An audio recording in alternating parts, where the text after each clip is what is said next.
லூக்கா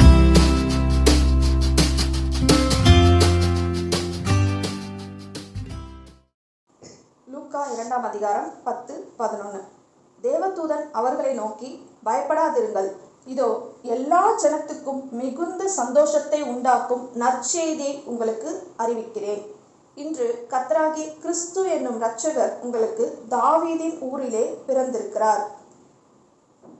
கர்த்தராகிய கிறிஸ்து என்னும் இரட்சகர் தாவீதின் ஊரிலே யாருக்காக பிறந்திருக்கிறார்? நமக்காக பிறந்திருக்கிறார்.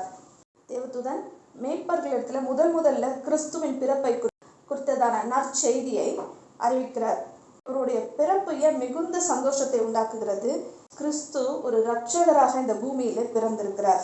சாதாரணமாக ஒவ்வொரு குடும்பத்திலையும் ஒரு குழந்தை பிறக்குதுன்னு சொன்னால் அது ஒரு சந்தோஷமான விஷயமா எல்லாருக்கிட்டையும் நம்ம ஸ்வீட் கொடுத்து சொல்லுவோம் இல்லையா? எங்கள் வீட்டில் குழந்தை பிறந்திருக்கு, எங்கள் பிள்ளைக்கு குழந்தை பிறந்திருக்கு, எங்கள் மகளுக்கு குழந்தை பிறந்திருக்குன்னு சொல்லி அதை ரொம்ப சந்தோஷமாக கொண்டாடுவோம்.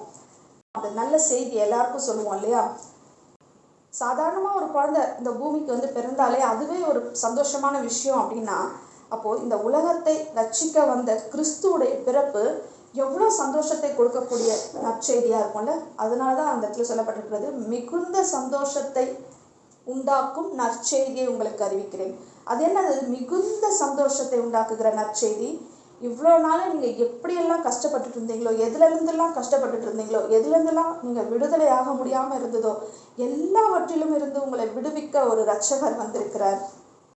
நீங்கள் இவ்வளோ நாள் எதிர்பார்த்து காத்து கொண்டிருந்த அந்த மெஸ்ஸியா வந்திருக்கிறார். நீங்கள் இருக்கிற இந்த அடிமைத்தனத்திலிருந்து உங்களை விடுதலையாக்க கிறிஸ்து பிறந்திருக்கிறார். அதுதான் உங்களுக்கு நற்செய்தி. இந்த இரட்சகர் எதற்காக பிறந்திருக்கிறார்? கர்த்தராகிய கிறிஸ்து என்னும் இரட்சகர் பிறந்திருக்கிறார்னு பார்த்தோம். இவர் யாரை ரட்சிக்க வந்திருக்கிறார்? லூக்கா 19ஆம் அதிகாரம் 10ஆம் வசனம் வாசிப்போம். இழந்து போனதை தேடவும் ரட்சிக்கவுமே மனுஷகுமாரன் வந்திருக்கிறார் என்றார். இழந்து போனதை, அவர் எதை இழந்து போனார்? தம்முடைய சொந்த ஜனங்களான இஸ்ரவேல் ஜனங்களை அவர் இழந்து போனார். தேவன் தாம் இழந்து போன தன்னுடைய ஆடுகளை தேடி வந்திருக்கிறார்.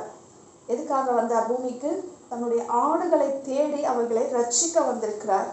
ஏற்கனவே பழைய ஏற்பாட்டில் இதை குறித்து சொல்லியும் இருக்கிறார். எசேக்கியேல் 34ஆம் அதிகாரத்தில் மேய்ப்பனுக்கு விரோதமான ஒரு தீர்க்க தரிசனம் இருக்கும். அதுல கூட 11ஆம் வசனத்துல இப்படி சொல்லியிருக்கிறாரு, இதோ நானே என் ஆடுகளை விசாரித்து அவைகளை தேடி பார்ப்பேன் என்று சொல்கிறார். ஏன்னா மேய்ப்பர்கள் என்ன பண்ணிட்டாங்க? ஆடுகளை சிதற பண்ணிட்டாங்க. ஆடுகள் எங்க சிதறி கிடக்குதுன்னு தெரியல.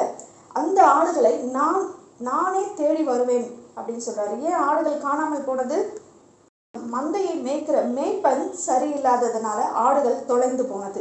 இஸ்ரவேல் என்கிற மந்தையை தேவன் ஒவ்வொரு காலகட்டத்திலும் ஒரு மேய்ப்பனை ஏற்படுத்தி அவர்களை வழி நடத்தும்படியாக வைத்திருந்தார். சிலர் நியாயாதிபதிகளாக இருக்கலாம், தீர்க்கதரிசியாக இருக்கலாம், ராஜாக்களாக இருக்கலாம், ஆசாரியர்களாக இருக்கலாம். இப்படி ஒவ்வொரு காலத்திலையும் ஒவ்வொருத்தரும் ஒரு மேய்ப்பனாக இருந்து இஸ்ரவேல் ஜனங்களை நடத்தி கொண்டு வந்தாங்க. இது காலப்போக்கில் ராஜாக்கள் தான் மேய்ப்பர்களாக இருந்தாங்க இல்லையா? இந்த மேய்ப்பர்கள் தங்களை தாங்களே கெடுத்து கொண்டு வழி விலகி போனார்கள். தேவனை விட்டு வழி விலகி போனது மட்டும் இல்லாமல் மந்தையையும் வழி விலக செய்தார்கள். மந்தையை சரியாக மேய்க்காம போனாங்க. அந்த மந்தைக்கு சரியான உணவு கொடுக்கறதில்ல, தண்ணி கொடுக்கறதில்ல, அதுங்களை பாதுகாக்கிறது இல்லை. மந்தையை மேய்ப்பன் என்ன பண்ணணும்? சரியான விதத்தில் பாதுகாக்கணும் இல்லையா? காட்டு மிருகங்களிடத்துலேருந்தும் மற்ற சத்துருக்களிடத்துலேருந்தும் அதை பாதுகாக்கணும். அதை பாதுகாக்காமல் விட்டுட்டாங்க. நல்ல உணவு கொடுக்கணும், தேவனுடைய வார்த்தையை அவங்களுக்கு கொடுத்து எது தேவனிடத்தில் போகிறதுக்கான வழி அப்படின்ற காரியங்களை மந்தைக்கு சொல்லாமல் விட்டு விட்டார்கள். அவைகளை பாதுகாக்காமல் விட்டு விட்டபடினாலே இந்த ஆடுகள் எல்லாம் சிதறி போச்சு.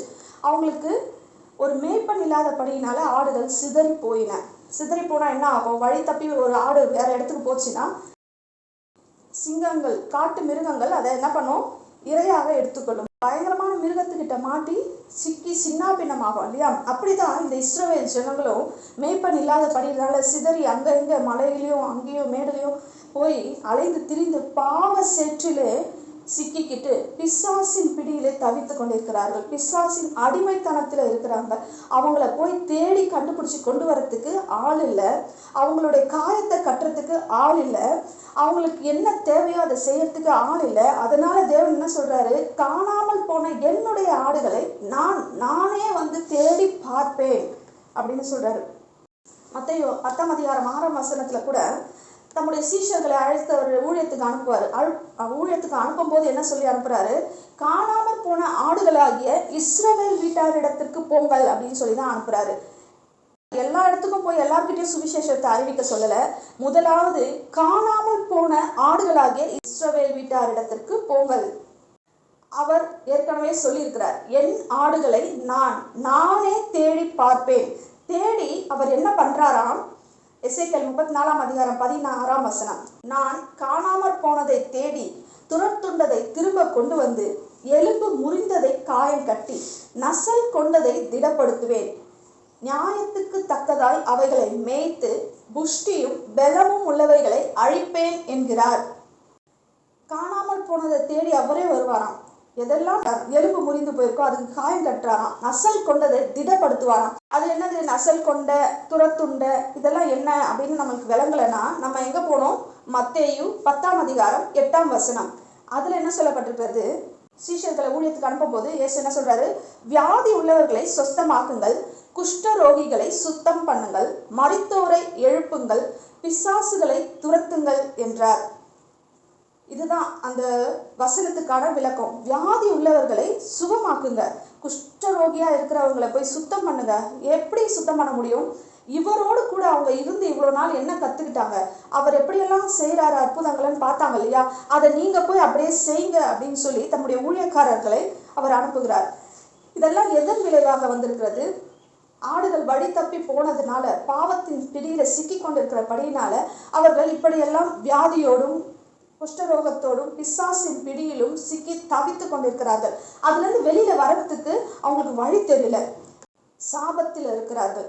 ஏற்கனவே தேவன் மோசே காலத்திலேயே கட்டளைகளையும் பிரமாணங்களையும் கொடுத்திருக்கிறாரு.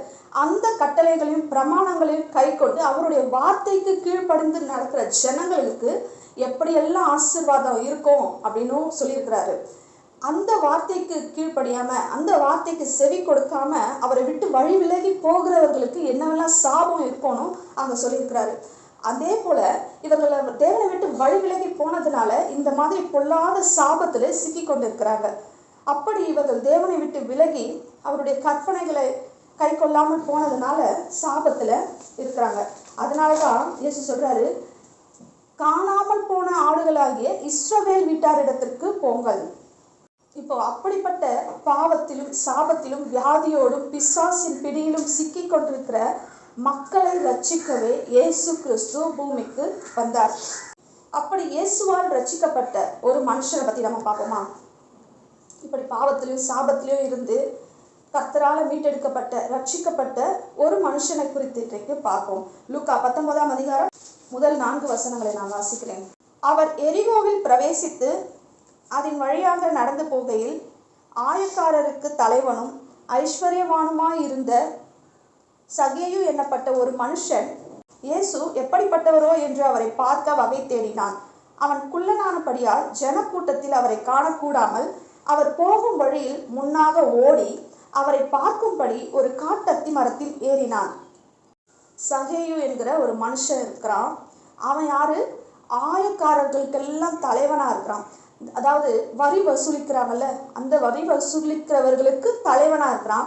அது மட்டும் இல்ல, அவன் மிகுந்த ஐஸ்வர்யவானா இருக்கிறான். இவனுக்கு எல்லாம் இருக்கு. இவனுக்கு என்ன கவலை? இந்த மனுஷன் தான் நல்ல பதவியில இருக்கிறான், நல்ல வசதியா ஐஸ்வர்யவானா இருக்கிறான். இவனுக்கு என்ன குறை? இவன் என்ன சாபத்துல இருக்கிறான்? இவன் நல்லா தானே இருக்கிறான் அப்படின்னு தோணுச்சு. இந்த சகையை பத்தி பார்ப்போம். இயேசு அந்த ஊருக்கு வராருன்னு சகையு கேள்விப்படுறான். அவரை பார்க்கணும்னு ரொம்பவே விரும்புறான். ஆனா இயேசுவை சுற்றி நிறைய கூட்டம் இருக்குது, அவனால பார்க்க முடியல.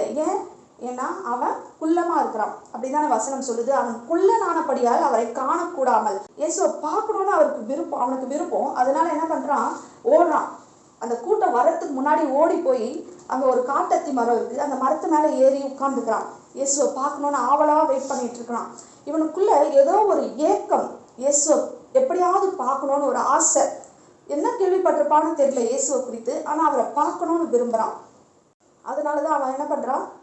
தான் ஒரு உயர்ந்த பதவியில இருக்கிறோமே, நம்ம வந்து பெரிய ஐஸ்வர்யவானா இருக்கிறோம், எல்லாரும் பயப்படுற ஒரு இடத்துல இருக்கிறோம் அப்படின்ற ஒரு கவலைலாம் இல்லாமல் வேகமாக ஓடி போய் யார் என்ன நினைப்பாங்க நம்மளை பற்றி, நாளைக்கு நம்ம வெளியில் போனால் நம்மளை வந்து மதிப்பாங்களா அப்படின்லாம் யோசிக்கவே இல்லை.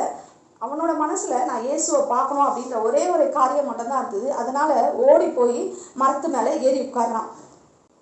அவன் தன் வாழ்க்கையில் எதையோ ஒன்றை இழந்து போயிருக்கிறான். இழந்துட்டு அதை தேடிட்டு இருக்கான். அவன் என்ன இழந்தான், எதை தேடுறான்னு அவனுக்கே தெரியல. அவனுடைய வாழ்க்கையில் என்ன நடக்குதுன்னு அவனுக்கு விளங்கவே இல்லை. நல்ல வேலை இருக்குது, வசதி இருக்குது, ஆனாலும் ஒரு வெறுமை அவனுடைய வாழ்க்கையில் இருக்குது. எதையோ இழந்ததை போல ஒரு உணர்வு. அவனுக்குள்ளே இருக்கிற இந்த பிரச்சனை எப்படி சரியாகும்னு அவனுக்கு தெரியல. இயேசுவை குறித்து கேள்விப்பட்டதுனால இயேசுக்கிட்ட போனால் நிச்சயமாக அவனுடைய பிரச்சனைக்கு ஒரு தீர்வு கிடைக்கும்னு மட்டும் அவனுக்கு தோணுது. ஆனால் இயேசு கிட்ட போகிறதுக்கு அவனுக்கு ஒரு தயக்கம். ஏன் அந்த தயக்கம்னா, இவனை ஏற்கனவே அவன் சொந்த ஜனங்களே என்ன பண்ணுறாங்க, வெறுக்கிறாங்க. யாரும் இவனை வந்து ஏற்றுக்கல, எல்லாரும் இவனை ஒதுக்கி வைக்கிறாங்க. ஏன்னா இவன் வந்து வரி வசூலிக்கிறவனா இருக்கிறான், அநியாயமாக வரி வசூலிக்கிறான், தேவனுக்கு விரோதமான காரியம் செய்கிறான். அதனால இவனை யாரும் விரும்புறதில்லை. அந்த மற்றவங்க யாரும் விரும்புறதில்லை அப்படின்றது அவனுடைய கவலை இல்லை. ஆனால் ஏதோ ஒன்றை இழந்தது போல அவன் உணர்கிறான். இயேசுவை குறித்து கேள்விப்பட்டு இயேசுவை பார்க்க ஆசையாக வரான். அவரிடத்துல போய் பேசணும்னு நினைக்கிறான், ஆனால் முடியல. கூட்டம், ஒரு தயக்கம், கூட்டத்தையும் தாண்டி அவனுக்குள்ள ஒரு தயக்கம் இருக்குது. அது என்ன தயக்கம்? எல்லாரும் என்னை வெறுத்து ஒதுக்குறாங்க, இவர் இவ்வளோ பெரிய மனுஷனாக இருக்கிறாரு, இவ்வளோ பேர் இவரை சுற்றி இருக்கிறாங்க, இவ்வளோ பேர் இவரை மதிக்கிறாங்க, நான் போய் பேசினா என் கூட அவர் பேசுவாரா, என்னை ஏற்றுக்குவாரா, எனக்கு ஆறுதல் சொல்லுவாரா, என் பிரச்சனையை அவர் காது கொடுத்து கேட்பாரா அப்படின்னு அவனுக்குள்ள அநேக கேள்விகள் இருந்திருக்கும். இன்னைக்கு அநேகர் இப்படிப்பட்ட மனநிலைமையில இருக்கலாம். நிறைய பேர் இயேசுவை குறித்து கேள்விப்பட்டிருப்பாங்க, இல்லைன்னா இயேசுவை ஏற்றுக்கொண்டு ரட்சிக்கப்பட்டு கூட இருக்கலாம். ஆனால் ஏதோ ஒரு சில காரணங்களால தேவனை விட்டு வழி விலகி காணாமல் போயிருப்பார்கள். ஏதோ ஒரு பாவத்தின் அடிமைத்தனத்தில் சிக்கி காணாமல் போயிருப்பார்கள்.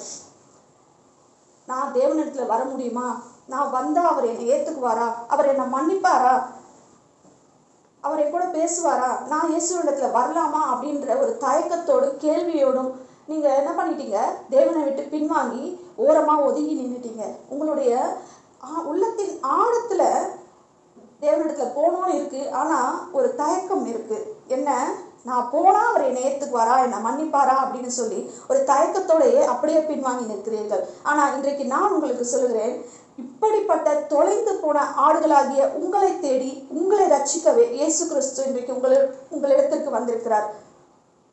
தயக்கமே வேண்டாம், அவர் உங்களுக்காகவே வந்திருக்கிறார்.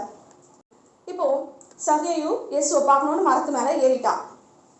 இயேசுவும் வேகமாக வந்துட்டே இருக்கிறார். அவன் பார்க்குறான் இயேசுவை. நேராக போயிட்டே இருந்தவர் திடீர்னு அந்த மரத்துக்கிட்ட வந்த இயேசு நிமிர்ந்து சகேயுவை பார்க்குறாரு. சகேயுவை அவர் கவனிச்சிருக்கிறாரு. அங்கே எவ்வளோ கூட்டம் இருக்குது, ஆனால் ஒருத்தரும் அந்த மனுஷனை கவனிக்கலை. ஆனால் இயேசு அவனை கவனிச்சிட்டாரு. லூக்கா 19:5 இயேசு அந்த இடத்துல வந்தபோது அண்ணாந்து பார்த்து அவனை கண்டு, சகேயுவே, நீ சீக்கிரமாய் இறங்கி வா, இன்றைக்கு நான் உன் வீட்டிலே தங்க வேண்டும் என்றார். இயேசு அந்த இடத்துல வந்தபோது அண்ணாந்து பார்த்து அவனை கண்டு, சகேயுவே, நீ சீக்கிரமாய் இறங்கி வா, இன்றைக்கு நான் உன் வீட்டிலே தங்க வேண்டும் என்றார். எல்லாரும் இயேசுக்கு தான் அட்டென்ஷன் கொடுத்துட்டு இருக்காங்க. ஒரு கூட்டமே அவரை நோக்கி தான் போயிட்டு இருக்கு. அவர் என்ன பண்ணுவார், அவர் என்ன பேசுவார் அப்படின்னு சொல்லி அவரை பார்த்துக்கிட்டு அவருக்கு தான் அட்டென்ஷன் கொடுத்துட்டு போயிட்டு இருக்கிறாங்க. அங்கே சுற்றி என்ன நடக்குதுன்னு அவ்வளோ கவனிச்சிருக்க மாட்டாங்க. சகேயு ஓடி போய் மரத்து மேலே ஏறினதையும் யாரும் கவனிக்கல. ஆனால் இயேசு அவனை கவனித்தார். எவ்வளோ பெரிய கூட்டம் இருந்தால் என்ன, யாரும் உங்களை கவனிக்கலன்னா என்ன? இன்னைக்கு அப்படிப்பட்ட சூழ்நிலையில் இன்னைக்கு நிறைய பேர் இருப்பாங்க. ஒரு பெரிய கூட்டத்து நடுவில் தான் நான் வேலை செஞ்சுட்டு இருக்கேன், என்னை சுற்றி நிறைய கூட்டம் இருந்துட்டு தான் இருக்குது, ஆனால் யாரும் என்னை கவனிக்கவே இல்லை அப்படின்னு நீங்கள் நினைக்கலாம். ஆனால் தேவன் உங்களை கவனித்து கொண்டிருக்கிறார். நீங்கள் எவ்வளோ வேதனையில் இருக்கீங்க, எவ்வளோ கஷ்டத்துக்குள்ளே இருக்கிறீங்க, எதையோ இழந்தது போல இருக்கிறீங்க, இதெல்லாம் யார் அறிந்திருக்கிறார்? தேவன் அறிந்திருக்கிறார். அவர் உங்களை கவனித்து கொண்டிருக்கிறார். ஏன்னா அவருடைய மந்தையிலிருந்து தொலைந்து போன ஆடு நீங்கள். சகேயுவை தேடி எப்படி அவனை ரட்சிக்க இயேசு அங்கே வந்தாரோ, அதே போல இன்னைக்கு உங்களை தேடி இயேசு உங்களை ரட்சிக்க வந்திருக்கிறார். அவன் எலும்பு முறிந்து போன ஒரு ஆட்டை போல மனமுடைந்து போயிருக்கிறான். ஒரு ஆடு வழி தப்பி போய் எங்கேயோ முள்ளிலையோ எங்கேயோ சிக்கி அடிபட்டு எலும்பு முறிஞ்சு போய் வந்தா எப்படி இருக்குமோ அப்படி இவன் மனம் உடைந்து போயிருக்கிறான். அவனுக்கு காயத்தை கட்டி அவனை ரட்சித்து தன் மந்தையிலே சேர்த்து கொள்ளும்படியாய் இயேசு கிறிஸ்து வந்திருக்கிறார். அவர் நல்ல மேய்ப்பனா இருக்கிறார். இதுக்கு முன்னாடி இருந்த மேய்ப்பர்கள்லாம் கள்ளரும் கொள்ளைக்காரர்களுமா இருந்தார்கள். ஆனால் இவரோ நல்ல மேய்ப்பனா இருக்கிறார். அவனை பார்க்கிறார், அவனை கண்டார், அவனை பெயர் சொல்லி அழைக்கிறார். இயேசு அவனுக்கு அட்டென்ஷன் கொடுக்குறார். எல்லாரும் இயேசுவுக்கு அட்டென்ஷன் கொடுக்குறாங்க. ஆனா இயேசுவோ சகேயுக்கு அட்டென்ஷன் கொடுக்குறாரு. அவர் நடந்து போயிட்டே இருக்கும்போது டக்குன்னு அந்த மரத்துக்கிட்ட நின்று அண்ணாந்து பார்த்து, சகேயுவே சீக்கிரமாய் இறங்கி வா. இப்போ நம்ம கூட யாரோ ஒரு பெரிய ஆள் நம்ம ஏரியா பக்கம் வந்திருக்கிறாங்க அப்படின்னு சொன்னால் நம்ம அந்த மனுஷனை பார்க்கணுன்னு ஆசைப்பட்டிருப்போம். அவளை குறித்து நிறைய கேள்விப்பட்டிருப்போம். சரி, இந்த மனுஷனை போய் பார்க்கலாம் அப்படின்னு சொல்லி ஆசையாக போவோம். ஆனால் ஜனக்கூட்டத்தில் பார்க்க முடியலன்னா ஏதோ ஒரு உயர்ந்த இடத்துல ஏறி நின்று அவங்கள பார்க்கலான்னு பார்ப்போம். அந்த சமயத்தில் அந்த மனுஷன் உங்களிடமாக திரும்பி எல்லா கூட்டத்தையும் விட்டுட்டு, அங்கே சூழ்ந்து இருக்கிற கூட்டத்தை எல்லாம் விட்டுட்டு உங்களை பார்த்து உங்கள் பேரை சொல்லி கூப்பிட்டு, வா இன்னைக்கு உங்கள் வீட்டில் தான் நான் இருக்க போகிறேன் அப்படின்னு சொன்னால் அப்போ உங்களுடைய மனநிலைமை எப்படி இருக்கும்ல? எவ்வளோ சந்தோஷமாக இருக்கும் உங்களுக்கு. அது போல தான் சகேயுடைய மனநிலைமையும் இருக்குது. அவனை பார்த்து இயேசு, வா உன் வீட்டில் தான் இன்னைக்கு நான் தங்க போகிறேன் அப்படின்னு சொன்ன உடனே அவன் சீக்கிரமாக இறங்கி சந்தோஷத்தோட அவன் அவரோடு கூட போகிறான். 6ஆம் வசனம், அவன் சீக்கிரமாக இறங்கி சந்தோஷத்தோட அவரை அழைத்து கொண்டு போனான். அவனுக்கு பயங்கரமான சந்தோஷம். இவ்வளோ நேரமா அவன் இயேசுவை பார்க்கணும், அவர் கூட பேசணும் அப்படின்னு எதிர்பார்த்துட்டு இருந்தான். அவரை பார்க்க முடியுமா, அவர் என் கூட பேசுவாரா, அவர் என்னை ஏற்றுக்குவாரா அப்படின்ற ஒரு தயக்கத்தோட ஒதுங்கி நின்றுட்டு இருந்தான் அவன். ஆனால் அவனை இயேசு பேர் சொல்லி அழைத்து, வா சீக்கிரமா வா உன் வீட்டுக்கு போகலாம் அப்படின்னு சொல்றாரு. அவனுக்கு அளவில்லாத சந்தோஷத்தோட இயேசுவை கூட்டிட்டு வீட்டுக்கு போறான். அதே சமயத்துல அவனுக்கு சில குழப்பங்களும் இருந்திருக்கும்ல. இவர் எப்போ என்னை பார்த்தாரு, நான் மரத்துல ஏறினதை யாரும் கவனிக்கலன்னு நினைச்சனே, இவர் எப்போ என்னை கவனிச்சாரு, நான் மரத்து மேல இருக்கிறது இவருக்கு எப்படி தெரியும், அது மட்டும் இல்லை என் பேர் எப்படி இவருக்கு தெரியும் அப்படின்னு சொல்லி அவனுக்குள்ள பல குழப்பங்கள் இருந்திருக்கும். ஆனா அந்த குழப்பத்தை எல்லாம் ஓரமா வச்சுட்டு அதை பத்தியெல்லாம் எதுவுமே கேட்காம அவன் வேகமா இயேசுவோட கூட அவன் வீட்டுக்கு சந்தோஷமா போறான். யாரை நான் பார்க்கணும்னு வந்தேனோ அவர் என்ன பார்த்தாரு, அவர் என்னை அழைச்சாரு, வா உன் வீட்டுக்கு போகலான்னு சொல்றாரு. இதை விட ஒரு பெரிய சந்தோஷம் அவனுக்கு இருக்கவே முடியாது. இன்றைக்கு இந்த சகேயுவை போல நீங்கள் மனமுடைந்து போய் இயேசுவிடம் போலாமா வேணாமான்னு ஒரு தயக்கத்தோட ஒதுங்கி நின்றிருப்பீர்களே, ஆனால் கர்த்தர் உங்களை கவனித்து விட்டார். அவர் உங்களை பார்த்து சொல்றாரு, நான் உங்க வீட்டில் தங்க வேண்டும் என்று. அவருக்கு உங்க வீட்டில் இடம் கொடுப்பீங்களா? அவருக்கு உங்க இருதயத்துல இடம் கொடுப்பீங்களா? அவர் உங்க வீட்டுக்கு வரன்னு சொல்றது உங்களுடைய நன்மைக்காக தான், உங்களுக்கு நன்மை செய்வதற்காக தான், உங்களை ரட்சிப்பதற்காக தான். இப்போ இயேசு சகேயு வீட்டுக்கு போனார். அங்க என்ன நடந்தது தெரியுமா? 8ஆம் வசனம் வாசிப்போம். சகேயு நின்று கர்த்தரை நோக்கி, ஆண்டவரே, என் ஆஸ்திகளில் பாதியை ஏழைகளுக்கு கொடுக்கிறேன். நான் ஒருவனிடத்தில் எதையாகிலும் அநியாயமாய் வாங்கினதுண்டானால் நான் அத்தனையாக திரும்ப செலுத்துகிறேன் என்றான். இயேசு வீட்டுக்கு வந்துட்டாரு. இயேசு வீட்டுக்குள்ள வந்த உடனே சகேயுக்குள்ள ஒரு மாற்றம். அது எப்படி நிகழ்ந்ததுன்னு தெரியல. அவனுக்குள்ள ஏதோ ஒரு மாற்றம் வேணும்னு விரும்புறான். அதனால இயேசு வீட்டுக்குள்ள வந்த உடனே அவன் மனத்துல ஒரு மாற்றம் ஏற்பட்டு உடனே அவன் அறிக்கையிட்டு சொல்றது என்ன? ஆண்டவரே, என்னுடைய ஆஸ்தியில பாதியை ஏழைகளுக்கு கொடுத்துடுறேன். இப்போ எவ்வளோ ஆஸ்தி உள்ளவனா இருப்பான்ல. சரி, பாதியை கொடுத்துட்றான். மீதி பாதியில யார்கிட்டலாம் நான் அநியாயமா காசு வாங்கினோ அவங்களுக்கெல்லாம் 4 மடங்கு திரும்ப கொடுத்துட்றேன்னு சொல்றான். அப்ப எந்த அளவுக்கு அவன் ஆஸ்தி உடையவனா இருந்திருப்பான். இப்ப எல்லாத்தையும் மற்றவங்களுக்கு கொடுத்துட்டா, ஏழைகளுக்கும் அநியாயமா வாங்குறவங்களுக்கும் கொடுத்துட்டா இவனுக்குன்னு என்ன இருக்கும் தெரியல. அவன்கிட்ட என்ன இருக்கும்னு நமக்கு தெரியல. ஆனாலும் அவன் அதை பத்தியெல்லாம் கவலைப்படவே இல்லை. நான் கொடுத்துட்றேன். அவன் இவ்வளோ நாளாக ஏதோ ஒன்று நான் இழந்துட்டேன், அது என்னன்னு தெரியாம தான் அவன் தவிச்சுக்கிட்டு இருந்தான். ஆனால் இன்னைக்கு எப்போ அவனுடைய வீட்டுக்குள்ள இயேசு கிறிஸ்து நுழைஞ்சாரோ அப்போவே அவனுடைய வாழ்க்கையில ஒரு நிறைவு வந்துருச்சு. அவன் ஏதோ இழந்ததை போல இருந்தால அந்த இழப்பு இன்னைக்கு இல்லை, இன்னைக்கு அது ஒரு நிறைவை தந்தது. அவன் ஏன் அந்த மாதிரி இருக்கிறான்ற ஒரு காரணத்தையும் தேவன் அவனுக்கு வெளிப்படுத்தி இருக்கிறார். அதனாலதான் என் ஆஸ்தியில பாதியை ஏழைகளுக்கு கொடுத்துட்றேன், மீதிய 4 மடங்கா யார்கிட்டலாம் அநியாயமா வாங்கணும் அவங்களுக்கு கொடுத்துட்றேன்னு சொல்றான். ஏனென்றால் அவன் வாழ்க்கையில என்ன தேவைன்றது இப்பதான் அவன் புரிஞ்சுக்கிட்டான். இவ்வளவு நாளும் அவன் வாழ்க்கையில தேவன் இல்லாமல் இருந்தார். இன்றைக்கு தேவன் அவனுடைய வீட்டிற்குள் வந்து விட்டார். அவன் தேவனை விட்டு வழி விலகி காணாமல் போயிருந்த ஒரு ஆடை போல இருந்தான். அவனை தேடி இயேசு அவன் வீட்டிற்கு வந்ததும் அவன் தன்னுடைய தவறை உணர்கிறான். அந்த தவறு, அவனுடைய குற்றத்தை தேவன் அவனுக்கு உணர்த்துகிறார். அவனுடைய வாழ்க்கையில இவ்வளவு நாள் ஏன் இந்த சந்தோஷம் இல்லாமல் இருந்தது, ஏன் சமாதானம் இல்லாமல் இருந்தது அப்படின்றத புரிஞ்சுக்கிட்டான். உடனே என்ன சொல்றான், ஆஸ்தியில பாதி ஏழைகளுக்கு கொடுத்துட்றேன், அநியாயமா வாங்கலவர்களுக்கு நாளத்தனையா திரும்ப கொடுத்துட்றேன்னு சொல்றான். இப்போ அவனுக்கு என்ன ஆஸ்தி மீதி இருக்குன்னு தெரியாது. ஆனா அவன் ஒண்ணு புரிஞ்சுக்கிட்டான், சந்தோஷமும் சமாதானமும் மிகுந்த ஆஸ்தியில் இல்லை, அது நம் தேவனோடு இருப்பதுல மட்டும்தான் இருக்கு. நம்மளுடைய உண்மையான சந்தோஷமும் சமாதானமும் எங்கிருந்து வருது? தேவன் நம்மளோடு கூட இருக்கும்போது தான் வருது. மிகுந்த ஆஸ்தியினால சந்தோஷம் இல்லை. தேவனோடு இருப்பதிலும் நமக்கு இருப்பதை ஏழைகளுக்கு பகிர்ந்து கொடுப்பதிலும் தான் நமக்கு சந்தோஷம் உண்டாகிறதுன்றத புரிஞ்சுக்கிட்டு அவன் தன் இருதயத்திலிருந்து ஒரு வித சமாதானத்தை பெற்றுக்கொண்டான். அன்னைக்கு என்னைக்குமே இல்லாத ஒரு சமாதானத்தை அன்றைக்கு அவன் பெற்றுக்கொண்டான். எதை இழந்து தவித்து கொண்டிருந்தானோ, என்ன இழந்துட்டேன்னு அவன் தெரியாம புரியாம கலங்கி போய் கொண்டிருந்தானோ, அந்த சமாதானத்தை அவன் அன்னைக்கு பெற்றுக்கொண்டான். இன்றைக்கு உங்களுடைய வாழ்க்கையிலும் அநேகருடைய வீட்டுல சமாதானம் இல்லாமல் சந்தோஷம் இல்லாமல் வாழ்ந்து கொண்டிருப்பீர்களானால், இயேசு கிறிஸ்து சொன்னார், நான் உங்க வீட்டுக்கு இன்னைக்கு வரப்போறேன், நான் உங்க வீட்டுல இன்னைக்கு தங்க போறேன்னு சொல்றாருல. அப்போ இயேசுவை ஏற்றுக்கொள்ளுங்கள். இயேசுவை ஏற்றுக்கொள்வீர்களானால் நீங்கள் உங்கள் வாழ்க்கையில் இழந்ததை எல்லாம் திரும்ப பெற்றுக்கொள்வீர்கள். இயேசு இருந்தா போதும், நம்மளுடைய ஆசீர்வாதங்கள் எல்லாம் நமக்கு வந்து சேரும். நம்ம இழந்ததை எல்லாம் திரும்ப பெற்றுக்கொள்வோம், இரட்டத்தனையாய் திரும்ப பெற்றுக்கொள்வோம். வெறும் ஆஸ்தி மட்டும்தான் நம்மளுடைய உண்மையான சந்தோஷமும் சமாதானமும் இல்லை. தேவன் நம்மோடு கூட இருப்பது தான் உண்மையான சந்தோஷமும் சமாதானமும் என்று இந்த சகேயு புரிந்து கொண்டது போல நம்ம ஒவ்வொருவரும் புரிந்து கொள்ளணும்.